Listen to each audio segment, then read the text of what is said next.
Isang magandang araw mga karimix. For today's video nga, samahan niyo ako papunta ako sa school daycare center sa Lipa City Hall at checking for my outfit for today's video. At tinanghali pa nga ako that time dahil nagka-problema si Eroxy. Pero hindi naman siya yung sasabihin na malaking problema talaga. At ito nga't naayos din naman. OTW nga ako, papunta ako sa City Hall dito sa Lipa dahil dun din ang daycare center na papasukan ng aking Junakis. Yes, likod lang mismo ng aming City Hall. Hindi naman kalayuan o hindi naman sobrang layo dito mula sa amin. At may service naman at dito nga ako sa bypass sa shortcut na nadaan. At kung may nagtatanong ako anong gagawin namin doon, volunteer po para uyusin yung classroom, linisin at pinturahan ang mga chair ng aming mga Junakis. At sa mga nagsasabi naman na bakit hindi ko sa private pinasok yung Junakis wala po akong pang-private school. At since magti 3 years old pa lang nga ang Junakis ko, this coming November 1, dito na muna siya sa daycare center. Sabi nga ng iba, napaagap ko naman daw in-enroll. Walang pakailaman. Char. Nag-iisa lang din naman siya dito sa bahay at gusto ko rin naman na may makasalamuha siyang iba. At sa stage niya, marami na rin naman siyang nalalaman. Meron naman tayong mga magulang kung anong alam natin or tingin natin na mas makakabuti sa ating mga anak. Go lang. At syempre, kanya-kanya nga tayo ng estilo or style ng ating pagpapalaki sa ating mga Junakis. At nandito na nga ako sa City Hall that time. Tinan nyo, Lunes na Lunes, Monday na Monday, kaya ang daming tao. At isa pa nga pala mga karimix, volunteer po ito, hindi po ito sa pilitan. No, since ako po ay isa sa officer ng room nila or ng classroom nila. News lang naman ako.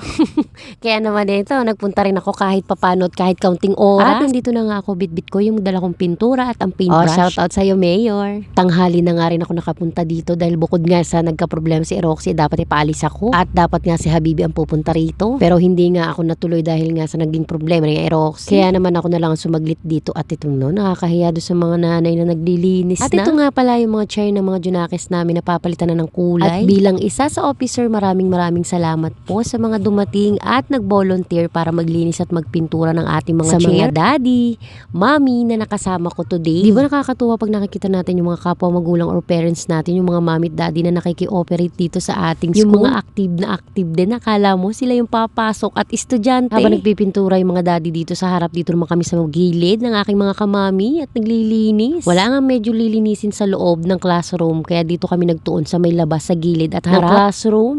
Nilinis na nga rin namin tong tagiliran ng classroom nila sa malapit sa bintana dahil syempre para nga naman iwas din sa mga insekto at kung ano mga hayop na pwedeng pumasok sa mga bintana. O diba, napakinabangan ko rin yung malaki kong braso. Isang dekada na mahigit nga mga karimix, nung last na ako ay nagsama ng estudyante or daycare na bata, dun pa sa anak kong babae. Kaya naman na-excite na naman ako. Magsama-sama, akay-akay at bantay-bantay. At syempre, after nga namin malinisan, dapat linisin, naisipan na rin namin na magpintura ng mga chair para mas mabilis na rin matapos since marami namang brush. Kung napapansin nyo nga, kami pa lang ang nandito pero may mga parating pa rin that time. Hindi rin naman kasi ako nagtagal ng sobrang tagal dito kasi nga may mga bagay akong dapat asikasuhin. Magdadala nga lang dapat ako ng pintura at ng paintbrush pero medyo nakisawsaw na rin ako sa mga gawain kahit papano dahil kakaunti pa nga sila ng oras na yan. Hindi rin naman ako ganun nagmamadali kaya naman gumawa na rin ako kahit papano. Masarap lang sa pakiramdam yung ganito na nagtutulungan yung mga magulang para sa mga anak nila. Hindi lang naman siguro ako or kami ang ganito. Pero lang talaga na yung iba may trabaho at busy talaga. Kaya thank you pa rin sa inyo. At maya-maya pa nga nadagdagan na rin kami kaya naman nagpaalam na rin ako kay teacher. Again mga kamami, mga kadadi, maraming salamat sa inyo. At yun lang for today's video mga karimix. Maraming